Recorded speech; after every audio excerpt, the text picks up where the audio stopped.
We woke up and it is not a dream, y'all. The Chicago Bears won last night and move on to the divisional round. And with the Philadelphia Eagles losing to the San Francisco 49ers, the divisional round is set. The Chicago Bears will face off versus the Los Angeles Rams. I got Steve-O here with me. We're going to talk about the game that's coming up next week. But before we do, you got to hear the music first. You are now tuned in to Chicago Bears Central, your number one place for all Chicago Bears news and content.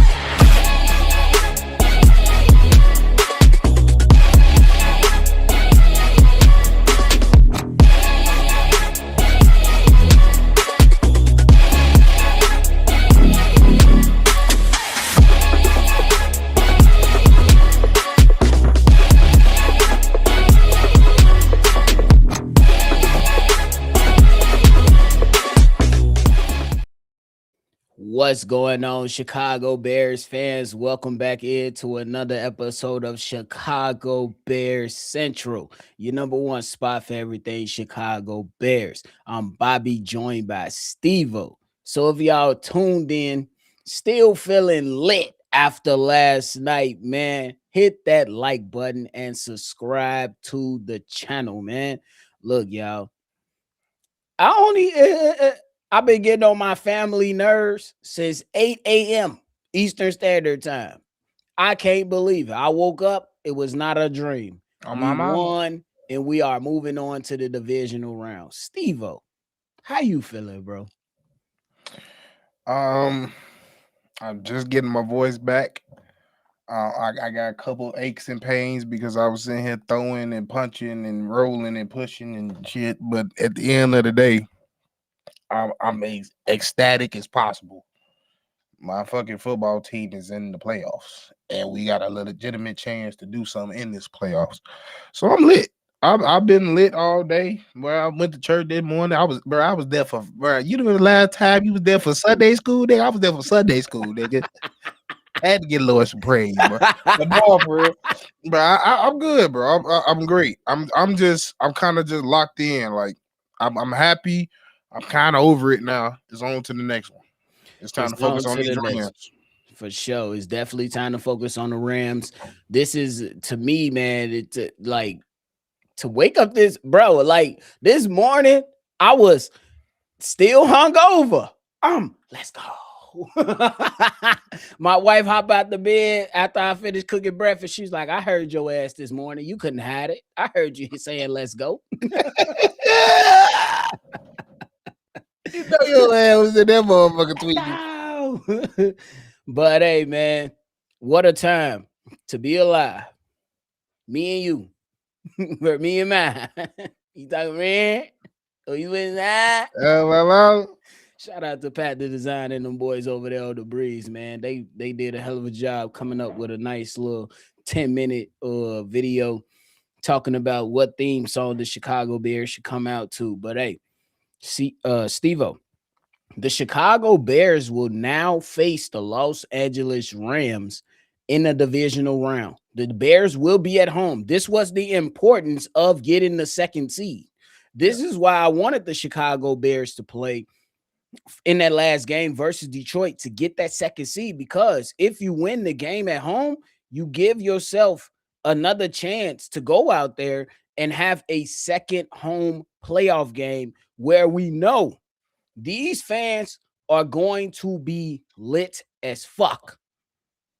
Steve-O, what is your initial thoughts on the Bears facing off versus the Los Angeles Rams? First of all, as we all been hearing for years, it's a whole different season when the playoffs get started. It's a whole different season. Everybody, they records be down. When it comes down to it, it's about matchups. And quite frankly, I like this matchup. Why do I like this matchup? Especially if you pay attention to the Rams, the way they've been playing the last few weeks, they are mistake and turnover prone. Especially, and crazy as it sounds, with him being in the MVP conversation, Matt Stafford, He's showing that he will turn the ball over, and that works out in our favor in a team that's opportunistic. Now, we did have a couple examples of, let me say, chances of last night where we could have got a couple fumbles here and there, and then a drop interception here and there, and we didn't come. I don't think we came away with a turnover last night. But the Rams, they're gonna be sitting there throwing, and we know who they're gonna be throwing it to. Puka Nacua. And at the end of the day, they're going to try to attack us just like the 49ers try to attack us. They're going to try to air it out, attack the middle of the field, and we got to be doing – this defense got to step up once again like they did against the Packers. You got to play sound football. You got to tackle. You got to communicate. You got to fly to the ball, but you can't fly to the ball with reckless and abandon. Everybody got to be around the ball. And, yeah, generate that type of pressure as well. Montez Sweat had if you go back and watch that game, had some key pressures, especially in that second half, as well as Austin Booker. So, yeah, that's my thing. I feel like we match up well. It's going to be a tough loss with losing Ozzie Trapillo at the left tackle position, but Theo Benedict has stepped up in some big games as well. So I think he's ready. I know I heard some people talking about the other left tackle. I'm not even going to mention his name because they at that. But yeah, I feel pretty good about this. None of that. I'm not. For sure. But I agree with you. I think that this matchup versus the Los Angeles Rams, if you're the Bears defense, the way you played in the second half, that's how you play football. That's how you fucking play defense. That's how you play defense, gang. That's how you play defense. In the second half, the Chicago Bears defense only gave up those 6 points because the Packers field goal kicker missed the extra point. So in that second half, you got to lock in, bro. This is another week for Kyler Gordon to get on board. This is another week for Jalen Johnson to show what he showed in the game yesterday. And then for the Chicago Bears offense, the strength of the Rams defense is their pass rush. But if you can get past their pass rush and buy some time, their defensive backs are to be had. Look at the Carolina game. I watched that game closely. They made a lot of mistakes and almost let Bryce Young go out there and get his first playoff win. Definitely. They made a lot of mistakes. And I think that this is one of those games to where you're in this game. You're in it. And I think that when you play divisional opponents, you look at it and it's always nip and tuck because you know the team so well and they know you so well that it can go either way. And I think that the Chicago Bears will perform better because this is a team that they haven't played all season long. Mm-hmm. And the Rams haven't played the Bears all season long. So I think that we are in for another shootout, Steve-O. Mm-hmm. I think that's what we are in. I'm talking about 30, 31 points, 35 points winning the game. But I want to ask this question. How huge is the matchup between Caleb Williams and Matt Stafford?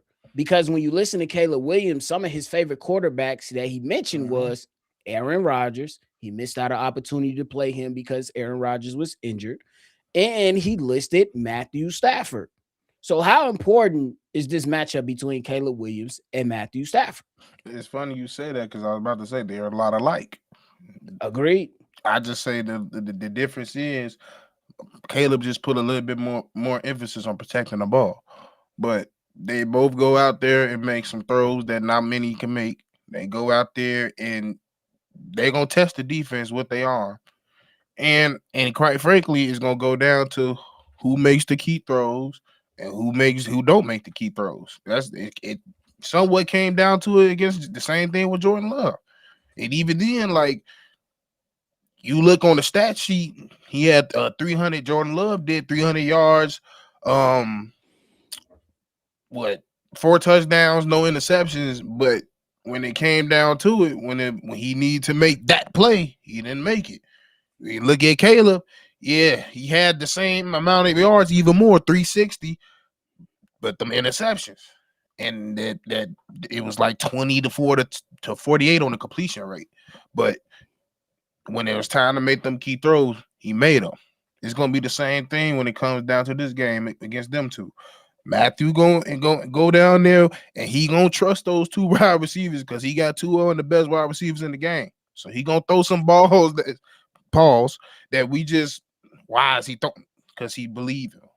And the same thing is gonna happen with Caleb. And I think it is a good thing. I mean, I understand the whole frustration thing we have with Luther Burden, but it's good for him to have Luther in the last few weeks, and especially in last night's game and the last few months with Colston. Now you can start throwing them balls like, all right, Colston gonna go get this motherfucker regardless. So, yeah, I think that's how we're gonna see it when it comes to these two. I think that's me personally. I love the energy that Caleb Williams had on the sideline. It's a bunch of crybaby ass Packers fans in our business when they should be enjoying their time in Cancun. Bitch. Yeah, they enjoying our time. Talk about look at Caleb Williams cussing out his sideline. You fucking right. Peyton Manning did it. Tom Brady definitely did it. And look where they are. Look where they are right now after their playing careers in the fucking rafters of their organization and got gold jackets. Ain't nobody trying to hit that soft ass shit. Caleb Williams is absolutely right. Do your job. If I expect you to be somewhere, be there. And there was a part in the game, and Doug was trying to shut me up. I was like, see, they head down. I don't like that. I wanted to see what I saw in that fourth quarter when Caleb was in their face. Hey, we all gotta lock in. Because Caleb said in those moments, I don't know what I'm saying. I just black out. Facts. That's what happens. That you gotta be like, bro, we finna win this joint. If you can't go up to your offensive lineman, if you can't rally the whole team together, be like, bro, we finna lock in. We finna go win this mug. I think Colston said he didn't even realize that he can't. When it was coming on to get that touchdown against DJ, he smirked at the whole team. Said, "This our time. Let's go.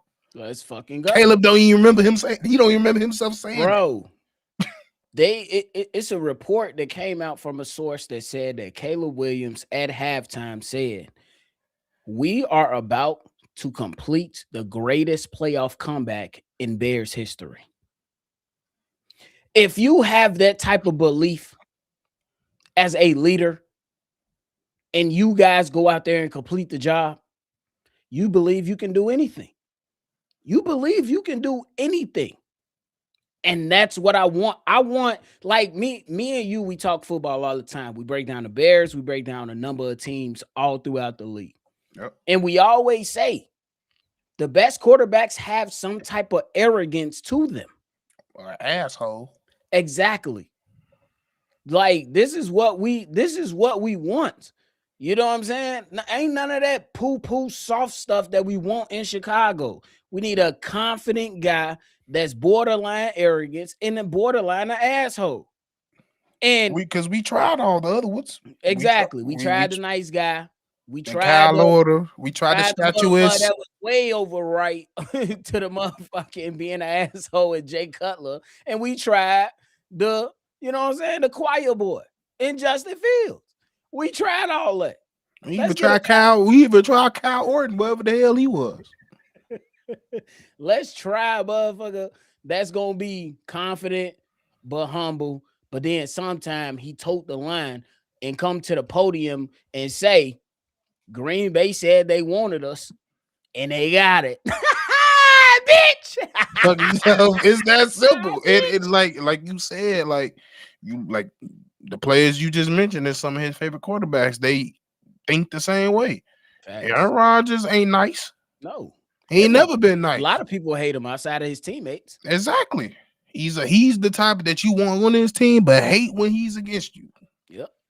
Same thing with, I mean, not necessarily say the same thing. I think Matt Stafford is way more loved around the league. Agreed. But like, even for somebody like a Phillip Rivers or somebody like anybody of them old quarterbacks, they get fired up. They'll light your ass up. And sometimes that's necessary, especially when you're down 21-3. Somebody gotta be in that mud like, what we doing? We need to go. Let's go. Let's get locked in. And quite frankly, everybody that's going around talking about poo, he doing too much. Look at the bar.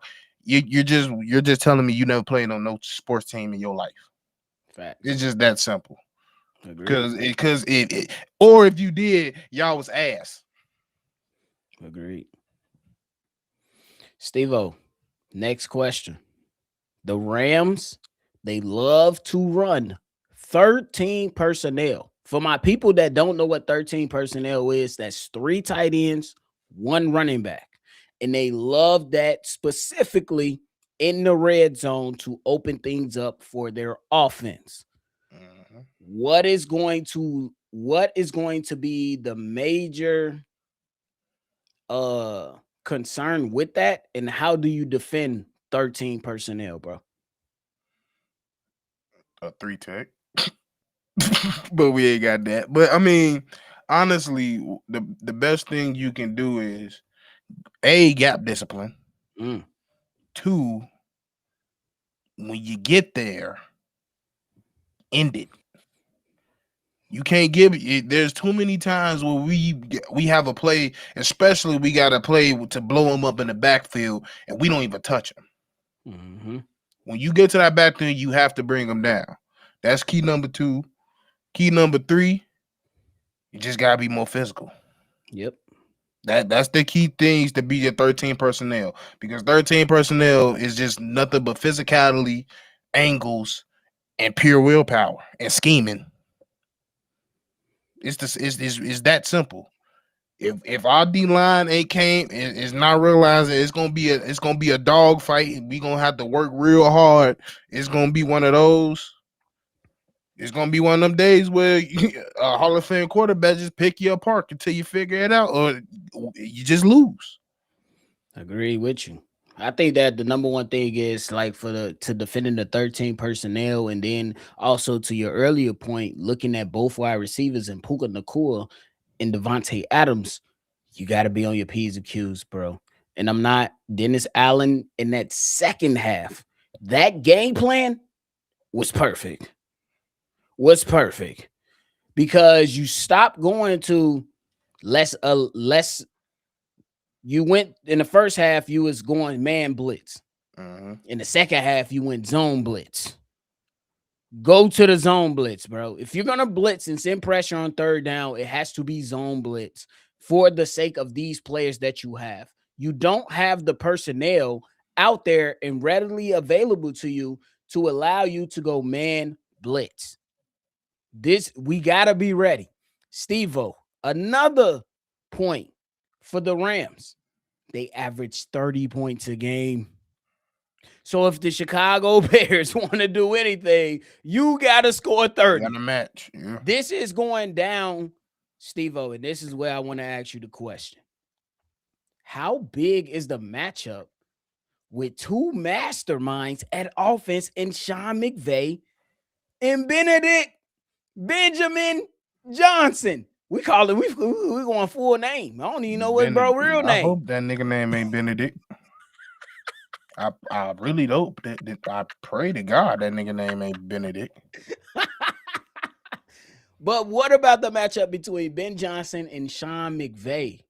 Oh my God, it's a sight to see, right? Bro, it's like little bro versus big bro. Like Shane is like dad versus son. It's like little bro versus big bro. They do. I won't say they do a lot of things similar, but they're creative. The way they have a creative mind for the game of football is almost equal. If the only thing that Sean McVay got on him is experience. He's won the big game, and he's been in big games. He's been in big playoff games. He's done it with an amazing D-line. He's done it with a different type of D-line. He's done it with a different type of quarterback. He's got there in multiple facets of ways. So that's the only thing that worries me going into this game is this is a way more experienced team. This is a coach that's pretty much seen everything when it comes to the game of football, which is crazy saying that at his young of age. I don't even think the man 45 yet. So yeah, honestly, you got to be on your P's and Q's. You're gonna have to be creative because, quite frankly, you're gonna see some Sean McVay pull out, and you're gonna be like, "Damn, this is good." There's gonna be. I'm gonna give you about 10 to 12 plays where it's like ain't nothing we could have did on that. He just schemed that up perfectly. That's the type of coach he is. And vice versa, you're gonna have to match it. You're gonna have to have some plays out here where and I'm not talking about them damn reverses. Steve-O. The first time he did the reverse, it was perfect. Yeah. But then 2 plays later, when you was like, nah, Ben, you just did one. It was like, Ben, no, you gotta space it out a little bit. But I agree with you. I think that's my thing, like spacing out. And Sean McVay used to do the same thing when he first started doing stuff he ain't got no business doing, not realizing I got this play that I could put in my back pocket. It worked. It just didn't work right here. I could put in for the third quarter. That's the type of things that he's going to do. But I think when it comes down to it, it's going to be the same thing. And Dub done said it, and we just got to come to the recognition. We a second half team, and our next to the run game, our next best thing is adjustments. Yeah, we defensively and offensively, we're one of the best adjusting teams in the league. Yeah, and that's not, and quite frankly, in football, a year you probably get 3 teams that could do that. I agree. There's not too many teams that could just adjust on the fly that fast. Agreed. And I respect the Chicago Bears coaching staff to this degree. You seen that in the first half, it just wasn't working. And time and time after again, you go into the locker room and come out in the second half, and you are able to will off these late game comebacks. That tells me adjustments that you made. That leans into the adjustments that you made. Because if you were still doing the same shit that you was doing in the first half, and a lot of these comeback victories, you lose. Yep.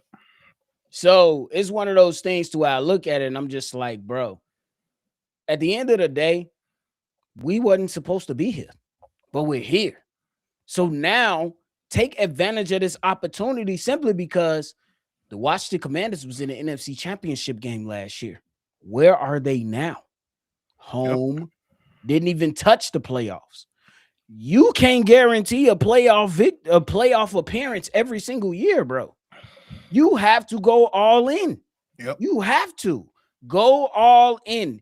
And us as Bears fans, y'all, we have not been here and won a playoff game since 2010. I was 10. 2010. I was literally 10 years old. Bro, it's fucking ridiculous. That's the shit we live for, bro. That's what we live for. And we got to chalk it up to the game. And this game is going to be a hell of a matchup because the Los Angeles Rams is considered as the best team in the NFC and a Super Bowl contender. If the Bears can knock them off, what does that do for this organization? The whole head, not fuck the organization. That's when we're going to be, if we would come out on top and win this game, we're the most dangerous team in football. Because now our head geeked up. Our head already geeked up. But this is the thing that people don't realize. When you already know, teams know what they are. And it's funny I say that because that's something Caleb says after every win. We know who we are. So they know they're not the most talented team. But they know in order for them to get to what they want to do, they got to get up out their body. And the best way to get up out your body is when you see everybody else believing in each other. That's how everybody like, okay, now I see him. I see this motherfucker jumping on a pal. I'm going to jump over goddamn pal. And then that turned into a motherfucker doing a jump, a flip over the goddamn to get a block punt. You never know. Somebody going full speed on a goddamn punt return, smacking the motherfucker, can flip the whole attitude of the game. Yep. Simple stuff like that. Bro, it's just a hell of a time. It's a great position to be in because you can go out there and push yourself in the NFC Championship game. We're not going to get too ahead of ourselves because we still got a game to play. But to be in this position, it always goes back to pressure is a privilege. if you are doing well, pressure is going to be applied. Yep. And the 49ers, I ain't gonna lie, Steve, I was thinking that the Eagles was gonna win that game just a couple hours ago, like that, about an hour ago. It was looking like it, but they didn't complete the job. And it has been reported already. George Kittle tore his ACL. Achilles, bro. Yeah. That's sad. I want to play team straight up. That's just me. Mm-hmm. You know what I'm saying? But if you come to our house and you are injured, I can't sit there and make excuses, you know? But at the end of the day, injuries are going to happen. We lost Audrey Trapillo. We lost TJ Edwards. And we still got to keep this thing rolling. Caleb got a rolled ankle. We still got to keep this thing rolling, bro.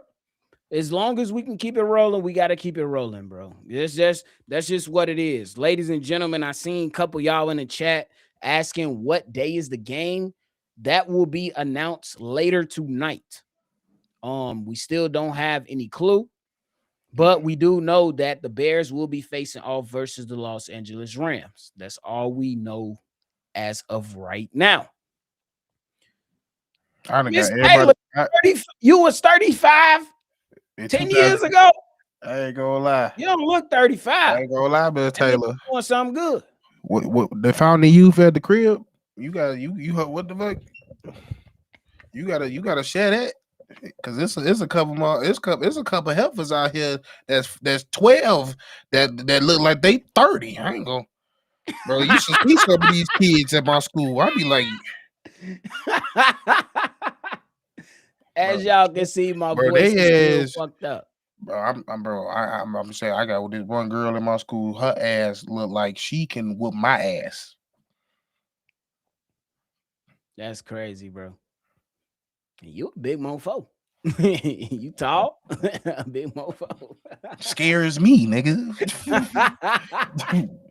For real though. But hey, man, it's a hell of a matchup that's coming for us next week. Y'all already know my man's Hayes gonna be dropping the daily episode tomorrow. So y'all make sure y'all lock in. And man, it's a great fucking feeling. We are not dreaming, y'all. We sent the Green Bay Packers home last night. We did. And I ain't even gonna lie, Steve-O. I wanted the game to be played on Sunday, but I'm so happy it happened on Saturday. Because today, we made breakfast burritos. I had me 3 victory beers. That's 3. Yeah, 3 victory beers. I took a nap. I woke up. The Eagles was playing. And now the Patriots and the Chargers are playing. I get to chill. That's why I wanted to know Saturday. I get that. I'm ripped the bed. They get the shit out the way. Let's go. That's how I feel. I'm 6'1". I was gonna say 6'2", 6'3". I'm bigger than me. Taller than me. Everybody walked up like Bobby this short. No, I ain't gonna lie, nigga. I tell this story every time, nigga. I thought we was all decently, bro, nigga. It was just me and Cam. I was like, God damn.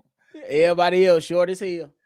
Don't let Hayes and C-Dub fool y'all. Them niggas on me. Because them niggas, bro, they thought I was short. I got short because of y'all niggas. Them niggas thought I was short. I'm like, hold on, nigga. I ain't short.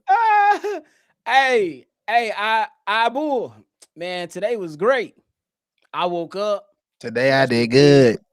Brushed my teeth, washed my face, got on my wife's nerves all fucking day. You wanna know why? Because I was calling my homies, calling family members. Let's go. What they gonna say now? Hey, babe, the Bears won. Hey, babe. I hit her with the, hey, babe, guess what happened last night? What? The Bears won. It's like clean off. Why you yelling? Because the Bears fucking won. See, look at him. Hey, he's like fucking, he like 5'9". Bro, he literally like 5'7". This nigga gonna take 2 inches off.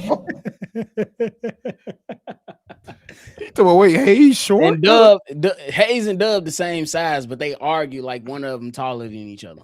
My mama, them niggas be head, bro. Oh, my mama, them niggas be looking at each other in the face. Talking about, bro, I got a height, I got an inch on you, nigga. No, you don't. But hey, man, it's been great, man. Oh no, shorty, pulled pork pizza puffs on deck. Damn. That sound good. I don't eat pork. Is that homemade, nigga? That sound good though. I ain't gonna lie. I ain't gonna lie, folks. Something. See, you the niggas that need to be making restaurants. I'm tired of going to these motherfucking restaurants and hey, bro, food be garbage now. Hey, them motherfuckers that them Arabs, they ain't even season the chicken no more. They just put sprinkle on lemon pepper. Nigga, boy, this shit ain't seasoned, guys. They don't. They that's what they think. They think the lemon pepper the seasoning. This ain't seasoned, gang. Put some seasoning on this shit. They disappointing us nowadays, bro. Oh me. He told me he look big. Hey, he a wild motherfucker. he a burly motherfucker. Yeah. But hey, man, look, hey, yeah, Unc's fighting family union, Hayes and C-Dub. Hey, man, but it's not a dream, y'all. We here. We sent the Packers home, and now they crashing out. I spent the whole day trolling Packers fans. I feel fucking great. I feel great. I've just waking up in the morning. Gotta thank God. Steve-O, I've been posting the same GIF under comments all day. Shut your bitch ass up. I've been sending the same GIF. Is that one picture of Bernie back in the Bears jersey? Fuck is you talking about? Fuck they talking about? When y'all become $1 billion entertainment company, y'all can bankroll me in a restaurant. Let's go. On me. The family members eat for free. On me. Nah, y'all get a discount. We still gotta make profit. Y'all get a discount for them, not for free. I ain't gonna lie. Y'all get a discount. Y'all get a family and friends discount. Y'all get a $2 Tuesday. But hey, man, it is not a dream, y'all. We are here. We are talking about the divisional round. We made it out of wild card weekend. We're gonna be talking about it, breaking it all down all throughout the week. So y'all make sure y'all lock in. KO Sports said I went on Packers chat and said it. You already know the motherfuckers crashing out. Shout out to the Bears for making me $200 last night. I'm just saying. I feel great.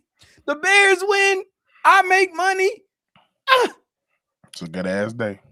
It was a great fucking night. And I was drunk as fuck after the night because I went upstairs and just finished. Like, hey, you know what I'm saying? But hey, Steve-O, let's get up out of here, bro.